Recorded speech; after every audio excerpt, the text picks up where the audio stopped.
What's up guys, it's Ryan. I'm back and today I want to talk about some of the small things that you may not have noticed, you may have overlooked or not heard about on the new 2022 KTM and Husky Factory Edition dirt bikes.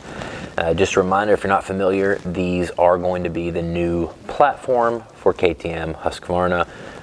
These will be what the 2023 models are. We get to see a sneak peek at that with these factory editions, which are brought out 400 units each over the winter so that they meet AMA homologation rules and can race in Supercross the second weekend of January. So really excited. I've done a lot of videos on the big changes.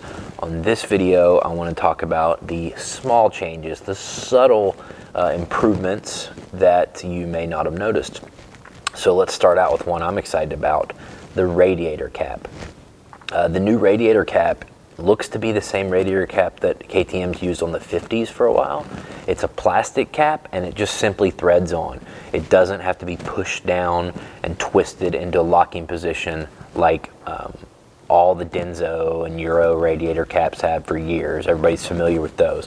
Well, this plastic one, if it is indeed the same as the 50, it just twists on. It's way easier to get a hand on.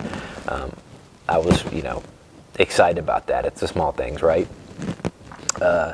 Next, and I've been wondering about this one for a while. Everybody saw the indention in the front of the seat, and we've been wondering if there was a seat release on the front of the seat. Now we've got the better pictures, and it doesn't look like there's a seat release, but it just looks like there's a 6mm bolt, just a standard 8mm head on the front of the seat. So, maybe we'll be releasing our seat that way.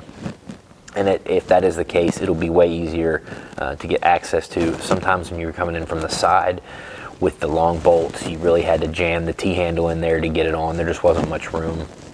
So if we could do a short bolt on top of the seat, maybe it'll be better, but that looks like what's going to happen. Next would be the start switch, and I've hit this on a couple other videos, but I've been wondering for years why we never updated the start and stop switch.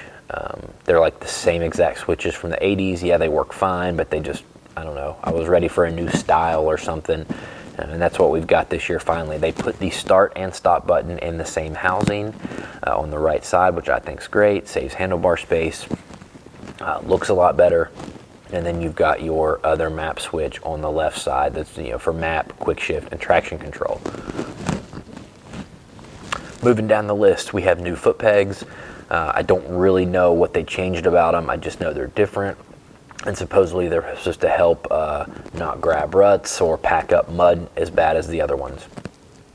If you also look at the rear sprocket, there's a new design to the rear sprocket which I hadn't seen before, unless I've overlooked it in the past. I've never noticed it. Looks pretty cool.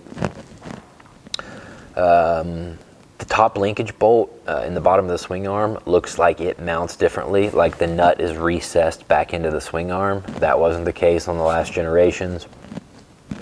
I knew the shock would be new, but I didn't realize how drastically different it would look. The res and everything's got a whole different shape, so I'm excited to get into one of those, start valving it, building it, all that.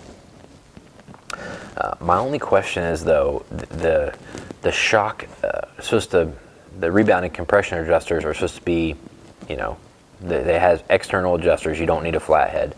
But on the Husky, you can't access it unless you pop off the black panel, which is kind of a bummer to me because it's like, what's more of a pain, popping off a black panel every time you want to adjust it or just using a flathead? I don't know. Now on the KTM, there is no panel there, but the number plate does cover up that part of the adjuster mostly. So will you still be able to reach in there on the KTM with your hand and adjust the shock without taking the number plate off? If not, then I don't really see the point in the quick adjust. So we'll see. I'll be letting you guys know all this when my bike arrives here in February. So make sure you hit that subscribe button because I'm going to be, as soon as the bike gets here, I'm going to be unboxing it, walking around. We're going to learn it together. Also, a lot of people may not know this, but new air filter. KTM's had the same air filter across the board since 16. 16 to 22s were the same. This is going to be a new air filter, guys. it just makes me kind of sigh like that whenever there's a new air filter, because like everybody's got tons of those laying around by now, and it's like, did you really need to change the air filter?